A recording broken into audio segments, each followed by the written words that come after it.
Hello, everyone, and welcome to another episode of Talking Games with Kellie and Andrew. I'm Andrew. I'm Kellie. Kellie, it's been another week. There was so much news this week. Yeah. Kellie, it's crazy. Look at the sheet. Yeah, it was action-packed, just jammed with video game news from all corners of the earth. Yeah.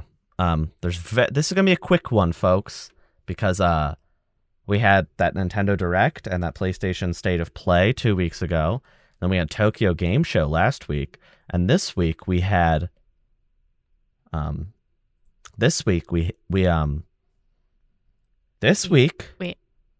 We had the that last Netflix event. Oh. That is true. Yeah, that didn't really We also had okay. I don't know if you're aware of this, Andrew, but right now HBO has a very popular show happening. A little spin-off, perhaps called House of the Dragon. So, amidst all of this House of the Dragon hype, and today, September 26th, which is apparently The Last of Us Day. Yeah, I forget about that every year. I don't really know what that means. Is it the day the first game came out? I thought it came out in It's the day that April. the outbreak started.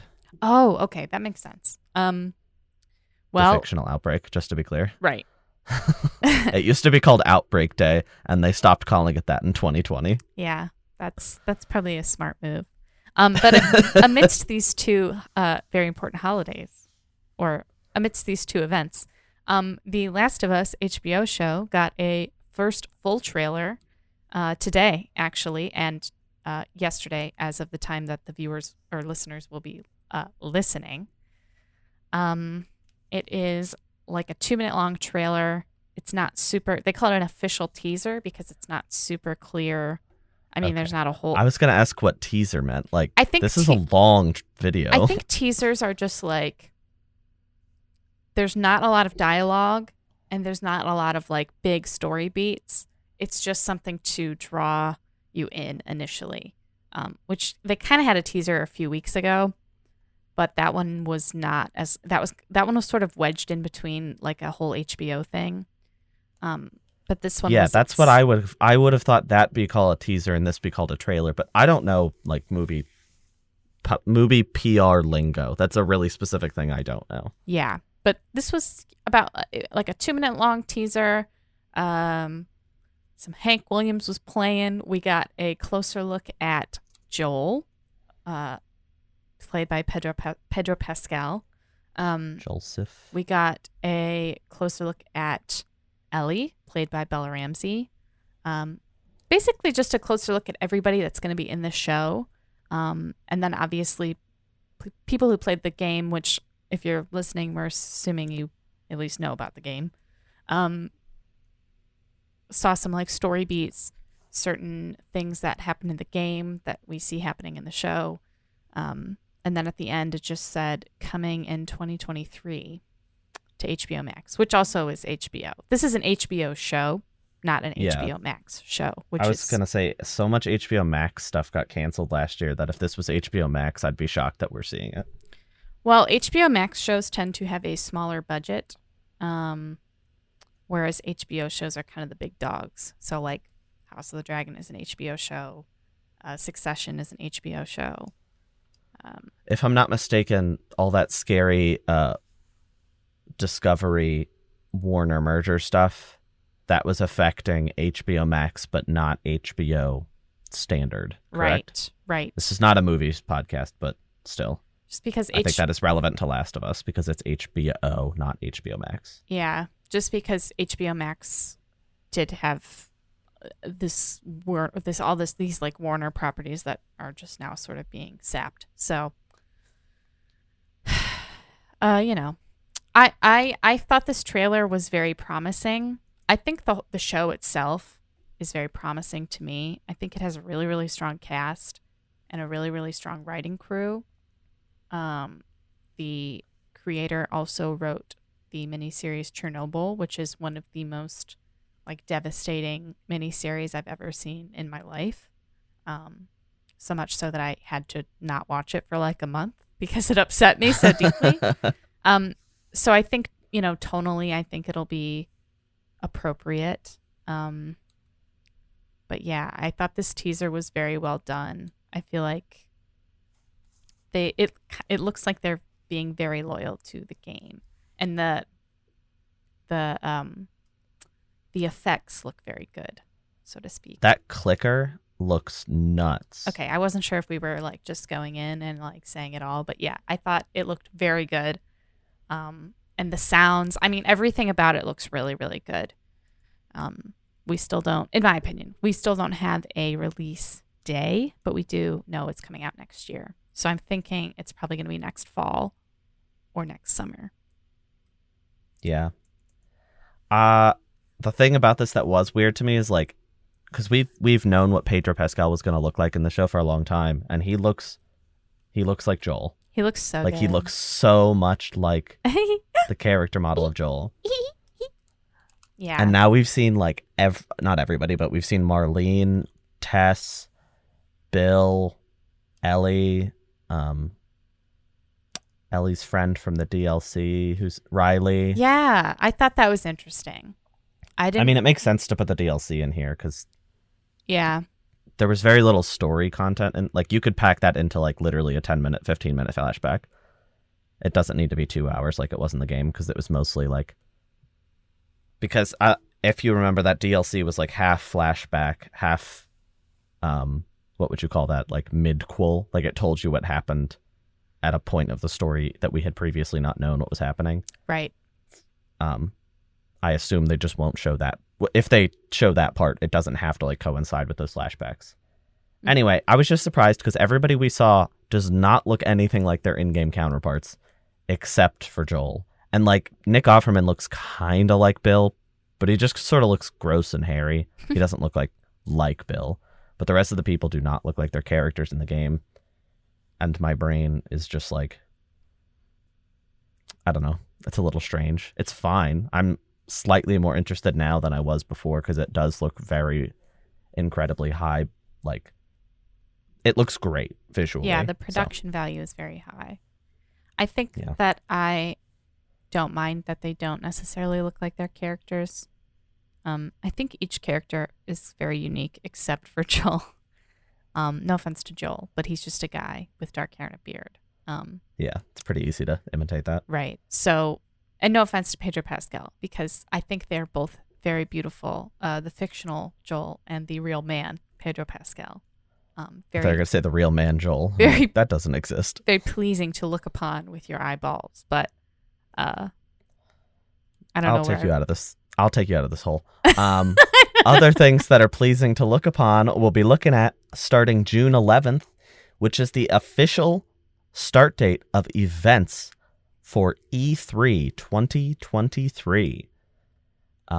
The digital events that are partnered with E3 are going to start June 11th, while the in-person event is going to start June 13th, and that'll be split half as a public event at the convention center, just like it was the past few years, and then half is going to be used for press, which my understanding is that the press have had a very rough time at E3 the past few years since it became public, because it's just no longer like it's now a packed event that's not easy to get around and it's hard to get coverage. But I guess having like half for press and half for the public, that makes a lot of sense, and I'm happy for the press.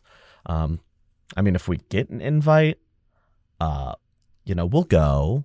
We'll think about we'll think about the offer, but yeah. But this is huh? We'll have to really like let that one sit, let that one percolate a little bit. Like if you offer to fully pay for it, we'll think about it. E3. We'll consider it. But it's back. I mean, they have dates. They have convention center booked. Unless another pandemic hits, I think it's all but set. I don't think you should have even said that. I think you should have not said that. Because now if another pandemic does happen, everybody's going to be like, wow, Andrew knew something. And that's why he said that. Oops. Anytime. Not even just in June. Like anytime throughout the future of our existence. Right. I'm the only person who's made that comment. But perhaps if you traveled back in time, Yeah. you could undo that comment. Okay. I'll try to do that. Sorry, I was trying to make a transition, but No, you should just do it, but there was a pause, so I thought you were actually inclining me to travel back in time. no. But something very maybe perhaps not exciting. That was a lot of build up to say sad. I know, I'm sorry. The game Oxenfree, I don't know if you've ever played it. The sequel, Lost Signals, has now been pushed to next year. I really got nothing. Did you play the first one? Yeah. I forgot this game was coming out this year until they said it was delayed to next year, because in my brain I was like, no, it's always next year. What are you talking about? I think a lot of people thought it was coming out. I mean, I think a lot of people didn't know it was supposed to come out this year because a lot of the replies to the tweet that they announced this in are just like, oh, so excited. Like, they didn't really read it. Or they were just like, oh, it's coming out in 2023. I think the wording is also sort of intentionally vague to be like, we're moving our release window to 2023. It's like, from when? From where? From whence was it moved? Because it never had a solid release date, so. Right. Oh well. So, I mean, I'm glad that at this. I'm disappointed in the sense that it's getting moved to a very busy year, and I would feel bad if it got overshadowed. But I feel like it has enough of a fan base that it'll be okay. yeah, we'll see. I do think it's gonna get overshadowed, but that's just because I don't really know if people are still like, oh my god, Oxenfree. You know what I mean? It's not like. Well, it's now on Netflix. Like, you can download it on your phone with Netflix. I don't even know how to respond to that information. Well, if that was a more advertised platform, that'd be big news. Like, if people knew they could get games on Netflix, because nobody knows that. If they knew it, I think it could be huge for Oxenfree, but I don't think that'll happen. Yeah. Is there anything else happening to Netflix soon? Yeah, keeping that Netflix train rolling. Also, just kind of thinking about it, most of our stories are TV or film related. Oops. Onimusha, a classic Capcom series that has been mostly dormant for quite a while, is getting revived as an anime on Netflix. We got a peek during Netflix's fan event. It is just 5 stills. It looks pretty good. It's made by the same animation team who did the Dragon's Dogma team. Makes sense. Another Capcom series. I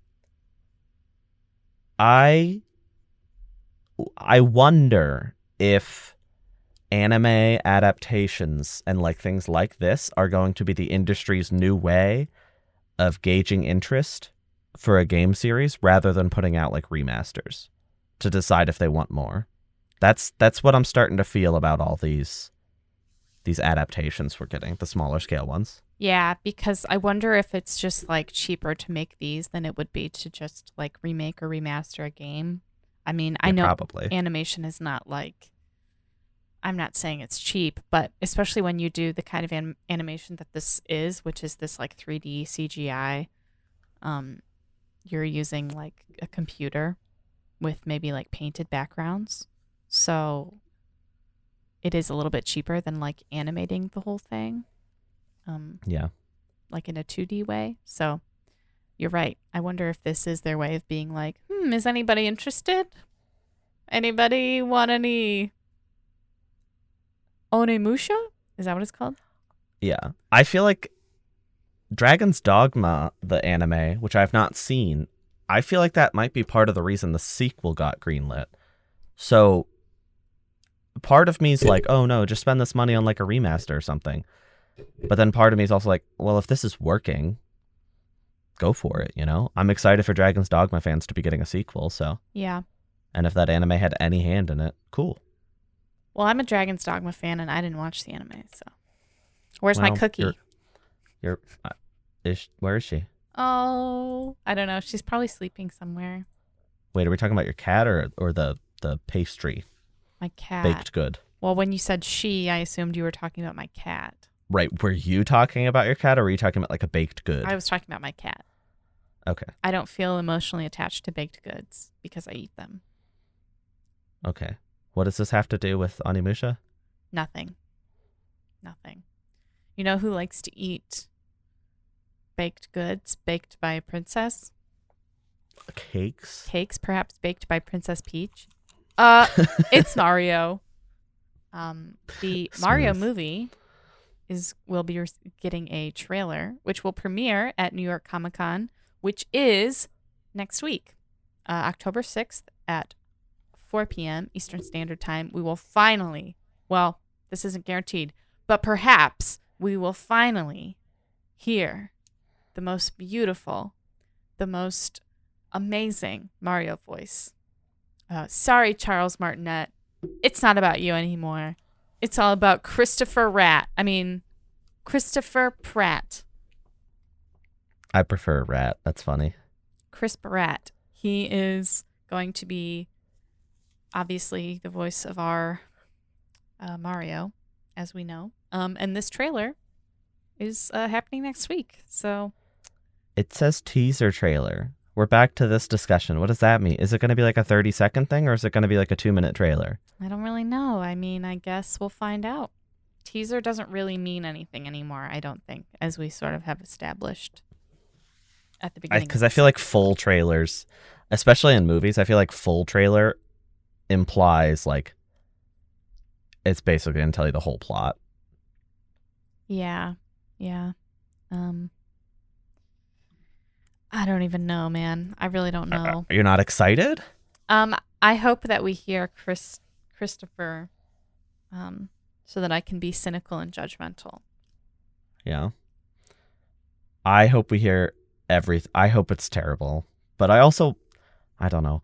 There's like a lot of rumors circulating that the reason this got delayed is because the screen tests were so bad and Nintendo was like furious. And they were like, you know what? We're going to like take some of this in-house. And that also might be apparently might be part of the reason that they opened that Nintendo movie studio, which might mean either they're helping with this or that means that they know this is going to be bad and they don't want to mess up again in the future. But either way, it doesn't give me a lot of hope for this trailer. Yeah. I'm feeling the floppery in the distance. It has me worried, but oh well. Yeah. So, Kelly, we got one more news story. It's pressing. Is it news, Andrew? What are you making fun of me because the thing that I'm reporting on started or came out September 9th? I'm not saying. I know. I'm not making fun of you. I think it's interesting that you call it news. That's all. I'm going to do some spot research, but hang on, Kelly. Okay, I'm hanging. Do you are you busy on? Let's see. Oh my goodness. Are you busy? Oh, we missed it. Oh no. Okay, so the band. Oh wait, we didn't miss it. Oh Kelly, my do you gosh. have $41 and are you free October 7th? I am free October 7th. I don't have $41. I've never had any money in my life, actually. This is a very roundabout way of saying the band One OK Rock is going to be near us in Cleveland. Whoa. On tour. Don't dox us. You think somebody's going to come to Cleveland and start knocking on every door in the general Northeast Ohio region? Yes. Anyway, they released a song called Vandalize. We've talked about it on the show before. It's the theme song to Sonic Frontiers, our most anticipated video game of 2022. Bar none. Kelly can't disagree. Right? I am being quiet. Okay. Oh, like you're like, I won't disagree. You don't want to fight me.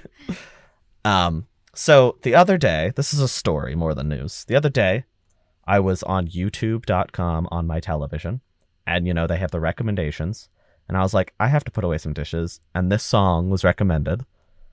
And I was like, yeah, I like it more than I should. Like, it's a goofy, silly song. But I clicked on it and started playing it. And I wasn't paying the closest attention. And then I heard a word said that for a Sonic theme song, really wouldn't expect to hear. The line is, and don't worry, you don't have to cover your children's ears because this is a, family-friendly show mostly. But also maybe cover your children's ears because they'll figure it out. The line is, F the pain away. My bed is in ruins. It's not F, though. It's very harsh. They say a very obscene word. I just needed to share the story because I heard it and I was like, wait. That wasn't real. This is the Sonic theme song. I misheard that. But there is an explicit version, a very explicit version of the Sonic Frontiers theme song. And I just needed to share that with the audience. I think I texted you like 4 seconds after it happened with screenshots of the lyrics to prove it to you. Sonic says the F word is what I'm getting to. Yeah. Right? Yeah. Because I think he's singing this song, right? Yeah. I don't know if you know Sonic, but on his off hours, he can be quite the potty mouth. Yeah. He is. I'm sorry, I just heard the F word again because I had the song playing in the background. You might be hearing that song, though, while you're at your Century event, because as we know, our friends, our sponsor for this week, Century, are huge fans of Mr. the Hedgehog. And they're rolling up in a ball and dashing around with excitement for Sonic Frontiers to release. But while you wait, you may want to go check them out on Twitch to see them play Smash, have Smash tournaments and other games similar to that. You can find them on Twitch at twitch.tv/PGHcentury, or you can go to their website, smackcentury.gg, smakcentury.gg, to find out more info about attending or viewing their content. I don't think they'll play this song on stream because I don't think the F word's allowed on their program either. Oh. But I think the Blue Hedgehog will probably be present. I think Frontiers will probably be very central to their content in just a couple months here, and also Kelly and I will tell you all about that one OK Rock concert that we're gonna go to on October 7th in Cleveland for $42 each. Yeah. Right? Yeah. It has unrestricted view. What does that mean? Maybe like it's the venue is set up in a way that there's no one, like, it's like going up, so there's no one sitting directly in front of you. Unlike I don't know. it's the House of Blues. Oh, it's a general admission event. So what is that unrestricted? It means you just have to beat people up to get to the front. I want to mosh to the freaking Sonic Frontiers theme song. Well, we'll be able to next Friday. Wait, are we going? Yeah, I'm on my way. If I knew they'd play this song, if I had a promise that this song was on the set list, I'd consider it more than I'd like to admit. Right. I'm sorry. I feel like this last news story, quote unquote, has really gone off the rails. But perhaps we'll move on to what we've been playing. So, Kelly, you been playing anything? Well, I have been very, very busy. I've been a busy little bee, so I haven't had a lot of time to be playing video games. I've played as per usual. I have been playing Dead by Daylight. I have also picked up Crusader Kings 3 again because a new DLC just came out. But to call it a DLC, it might be a little bit insulting because it's really just like flavor text and some new songs. Oh, insulting to you, not to the game. Yeah, but to be totally... I can't even say to be fair. It was like $5, which doesn't seem like a lot, but it's also like Like, I'd spend more money on a burrito, but it's also like, am I really getting anything with this DLC? Anyway, the point is that I've been playing and it's been fine. Really enjoying trying to conquer all of the northern Europe, Eurasia. And I am planning something very special for the month of October. And as we approach the creepiest, spookiest, hauntingest season. But I'm not going to say what it is because we may have already said what it was, but I'm hoping that our listeners have forgotten if that is the case. You've not said it on air, so there is a surprise. Okay, well. Okay. Andrew, what have you been playing this week? I've been playing a game that also has DLC that is very different than your $5 DLC you're disappointed with, because mine was free. Also, the game was free, well, included. I played Spiritfarer, which just joined the PlayStation Plus Extra lineup. I got it when it came out on Tuesday. I had a lot of free time this past week. I played maybe a little more than I'd like to admit. I might have finished the game, and it might have taken me 30 hours in a week. But who am I to say? Who am I to say? I don't know. I highly recommend this game. For those who don't know, this is sort of a sim game where you have a boat with a bunch of different passengers on it that you get as you explore the world, and you are the ferryman or ferrywoman of death. So the whole point is to help these people as they approach their final steps of life, kind of come to terms and maybe fill some bucket list items for them, make them comfortable with what's coming, and then guide them through what is called the Ever Door into the whatever is next. It's a very emotionally charged game. The art style is like two-dimensional drawn style. It's beautiful, incredibly beautiful. I'm a big fan of the game. I obviously am. I played 30 hours in a week. I do think there are some problems, but they're mostly not enough to bring down the game overall. There's a couple points where like I hit a wall with progression, where maybe I like didn't have access to a resource that I needed to progress like 6 different quests. So I just had to like do the couple quests that didn't require it until that resource became available to me. But I got addicted to like the gardening and farming mechanics. There's cooking. There is crafting. All of that is very satisfying, and it's a very quick feedback loop. You're rarely stuck in the same place for very long, and while you're doing one task, you're always able to be thinking ahead, perhaps helping with the next task or just planning how you're going to do it when you finish the one at hand.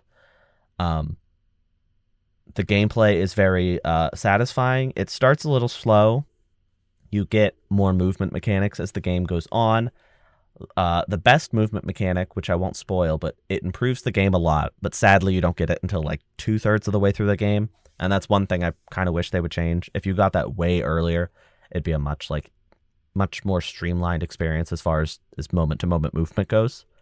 And also the first like hour or so of this game is very tutorialized and slow. So if you're getting this game, if you think it sounds interesting, if you think it looks beautiful or fun, I would recommend powering through that first hour and then play for a little bit longer, and then you'll kind of see what the game's about. You'll get into the loop, you'll garden, you'll pluck some flowers, pluck some vegetables in your garden, cook them up, feed your people, make them happy, do random tasks. I'm a big fan of what I played. I think I've said that like 4 times. My brain's kind of fried because I played 30 hours in a week, so that's why I'm talking so poorly. But I'm very excited that this game is on PlayStation Plus Extra because hopefully it exposes a whole new audience to it. It was on Game Pass when it came out in 2020, which I thought was really cool, but that first hour scared me away, so I thought I didn't like the game. But then I gave it another try now that it's on PlayStation and fell in love with it. Huge fan. The DLC it was free. It came out gradually. The last pack, I believe, came out sometime late last year. Those DLC characters, specifically the last 2 they added, are, in my opinion, the best in the game. So like they really improved this game with the DLC. It wasn't just tiny little adjustments. It was serious content. And one of the characters in particular, I had to Google it. I just wouldn't have guessed they were DLC because it was so central to the narrative of the entire game. So I highly recommend it. I'm politely yelling at Kelly that she should try it because it seems right up her alley. So you might even be hearing another person's opinion on this in the coming months. Perhaps. I just backed you in a corner now. If you don't play it, people are going to be mad. Yeah. So I highly recommend it. Wonderful time. Again, took me 28 hours. I did a whole lot of side content, but not all of it. I cooked all the recipes because, that's just the type of person I am. That's the one thing I had to be like, no, I have to do it all. Very highly recommended. Another game that I played some of this week that I'm not going to talk about, Live Alive. I gave my very early impressions, August, shortly after it came out. I played it a few weeks after it came out, but I've been so busy with other games that I haven't gotten back to it until this week. I'm hoping to have it finished by next week, so you can look forward to hearing an actual review of that game come next week. So, yay! We did it again. We've done another episode. Hang on, I'm going to turn that Sonic Frontiers theme song back on because we're late enough in that it's not going to distract me. I'm distracted, knowing that it's happening. I mean, it is actually playing right now. You can't see my screen, but I'm playing Vandalized by One OK Rock, who you and I are going to be seeing live next Friday. Right. I feel like I need to see them live so I can keep the Century Frontiers bit going, because that's such good fodder for that. Yeah. They're not that big. I mean, they are big, but they're not that big. What if I got them to play at the Century events? I think it would cost money. It's not like their tickets are surprisingly expensive or anything. Yeah, it's really expensive. It costs a lot of money. Sorry, Century. I don't think One OK Rock will be playing at any of your shows, any of your streams. He just likes to make false promises. He's a false prophet. You know what? Sonic's the false prophet because he didn't even tell me the F word was in his theme song. I had to find it out by myself due to YouTube recommendations on a random Tuesday. Wow. So, anyway. Sorry, I'm still listening to the song. That's all right. It's a long song. It is 3 minutes and 14 seconds. That's not actually that long. It's a normal length song. Okay, I turned it off. Sorry. I didn't even ask you to do that. It's too late. It's already off. And I think we need to wrap this up so I can go listen to it in my personal time. I think you're right. Because that's all I'll be doing. I think you're right. So, well, thanks everybody for a quick one. Not a lot to cover. Bite-sized. But I really liked Spiritfarer, and it was fun to talk to all of you about it. And I hope that if you have PlayStation Plus Extra, that you'll at least give it a shot, because it's definitely worth your time. And independent studios are really cool and deserve to be supported. Yes. So, we'll see you next week, everybody. Thanks for listening, everybody. Bye.